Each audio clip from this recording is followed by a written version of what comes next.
มันได้มากินข้าวซอยเมมีหัวมึงข้าวซอยถุงอุ่นข้าวซอยเนาะ ผู้อุ่นเขาช่วยขับออก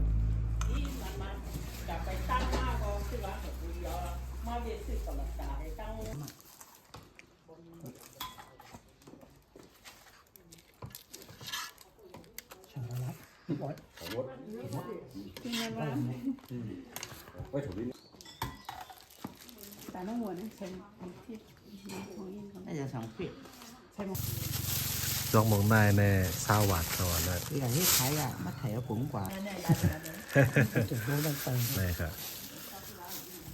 15 บาท20 บาท10 บาทวันตึกขายอยู่ครับใน15 บาทเท่านั้นนะ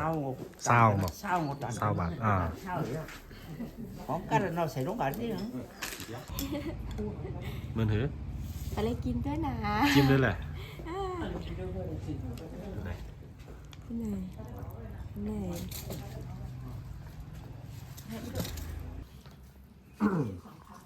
มากินในมือมากินในมือก็เหล็กหนาน่ะกำเลยก็อย่ามาเข้าตั้งบอก30 ปีอ่ะจิ้มเลยว่า2เป็นเก่า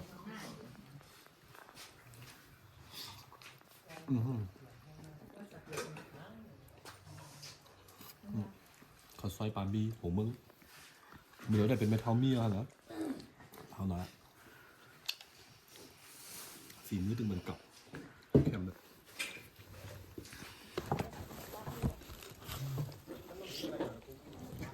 มา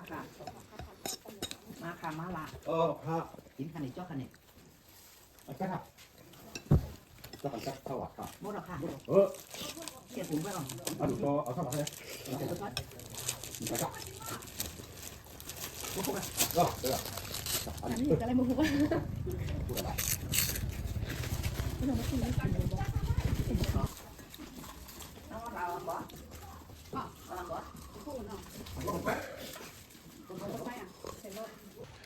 เขาถั่วปูอุ่นเขาซอยขนาดก็ตกวันของเขาได้เป็นวัน30นอกนั้นได้30เขานะได้กินน้ำแหวงก็ถึงมือเขาก็เรียกบนเขาก็มากินนะก็30 ปีไปแล้วครับถึงเหมือนเก่าเลยเพื่อว่าเสียงว่าล้านว่าเฮิร์นจะไหนขนาดถือเป็นมือปาน MTA มือปานน้ำไฟบนฐานะดีเนอร์เวียงของเมืองครับเมื่อเรียวก็มาถึงว่าในอากาศของเมืองนะเขาก็พูดว่าตั้งแต่ได้มีอย่างขายได้มีอย่างกินพ้องได้เนาะก็มันไปล่างตึกเจ้าไว้อยู่ในอากาศของเมืองเขาเล็กด้วยอันนี้ก็อันนี้ขายอย่างพ้องแน่ขายปลาตาข้าวเหนียวข้าวแสงนึ่งของกินอันนี้มันตั้งกินกะล่าเนี่ยเนาะตั้งนึ่งปลาเป๊ะปลาตาสมุชาคนโตหูจะไหนครับนะในอากาศของเมืองเราตึกเหมือนเก่าเลยครับคนขายอากาศก็มันก็ตึกอยู่เหมือนตึกเก่าเลยครับนะ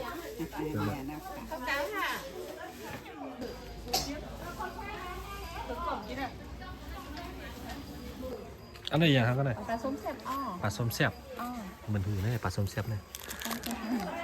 ตัวจอกเด็กๆเนี่ยเนาะในผักกาดส้มเป็นอย่างพ้องก็ออกแอบอันนี้ออกเป็นออกเป็นออกแอบเฮ็ดนอกกันออกไอ้ทั้งลิ้นออกเล่มว่ายามกินออกมูเนี่ยออกมูค่ะอันนี้ผ้าไหนอันนี้จอกซาหวานพักโลเล็กแกงจะไปกินได้ฮะพักใต้เขาพักโลเล็กแกงค่ะอร่อยพักโลเล็กแกงอร่อยอันนี้ขายพองคันเนี่ยพักกี้หมักสร้างโพยเนาะพักกี้มันเข้มเนาะมัดก็คือแน่โอ้เข้มเด้อมัน5 บาทเด้อพักกี้เด้อพักกี้ใจเหรอพักกี้ใจเข้มดิเตี้ยเนี่ยผักขามา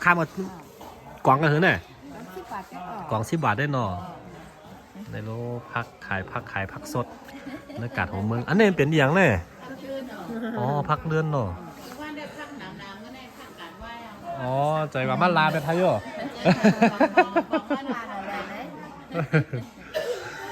อันไหนรู้ผักสมน้ำผักสมน้ำนี่สมเพชร สมนำได้ไงเนาะแต่เมื่อฮิตกินได้ตังไงกินได้ฮันเลยนะ ตังก็ไรชาก็ไรอ๋อ อันนี้อย่างแน่ หมักอื่น หมักอื่น ในค่ะ อ๋ออันนี้หน่อ ออกค่ะหมอเฟิร์นค่ะ แคมโมเลยหน่อส้มเลยตั้งในคือถังพองฮันเลย หน่อเลี้ยวเดียวอ๋อ คือหน่อไม่เหลียว อ๋อค่ะ เนไม่เห็นหน่อกูเลยในหน่อ อ๋ออันนั้นมัน10 ยาวเติมยาว บุ้มหวานมันได้หวานกันเลยท่านไหน 10 บาทได้อ๋อ 10 บาทได้หน่ออ้าวโอ้ยเลยน้ำยา 10 บาทเด้อ ซอยอินทะเล อ๋ออันจอยเล่นอะไรอยู่ก็นำเดมือที่เฮ็ดกินแน่ คู่กินอ๋อ เมื่อกลัวค่ะเนาะไวคิงฮะ อ๋อคู่ เตียวเนี่ยไวหลายวัน ไว้หลายวันออก3-4 วันใบออก อ๋อ แล้วนักขายยังคนนั่นหมอนะ ตั้งแต่กึดอหย่างฟ้องแน่ แล้วเขามุ่งไปละ เอาตั้งแต่ขายข้อมูลค่ะเนาะ ค่ะ อ๋อใจกว่าในข้อมูลไหนคล้ายๆลีเลยครับผมนะกำมือว่าปากก็รู้น่ะ เหมือนไหนอ่ะอ๋อ ทั้งบนแบบนี้อ่ะเนาะ นี่อ่ะ เนี่ยกาดของมึงโครงสร้างเหมือนเก่าครับนะนี่ฮะคนขายก็เหมือนเจ้าหนังฮันได้ค่ะ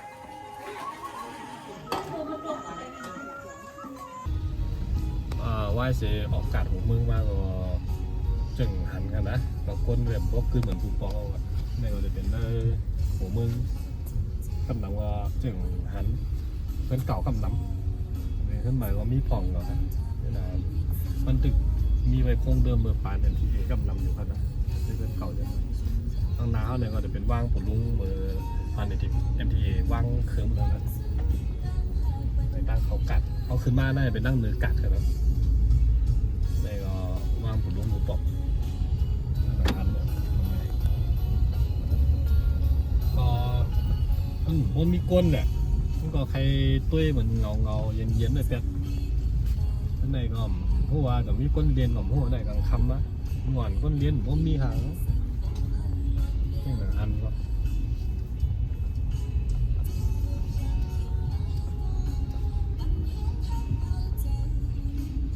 บอกเลยตัวหันกว้างเนี่ยเนาะมันเดี๋ยวมาเดี๋ยวทางมีอินเน่งเนาะว่าผมต้องบอก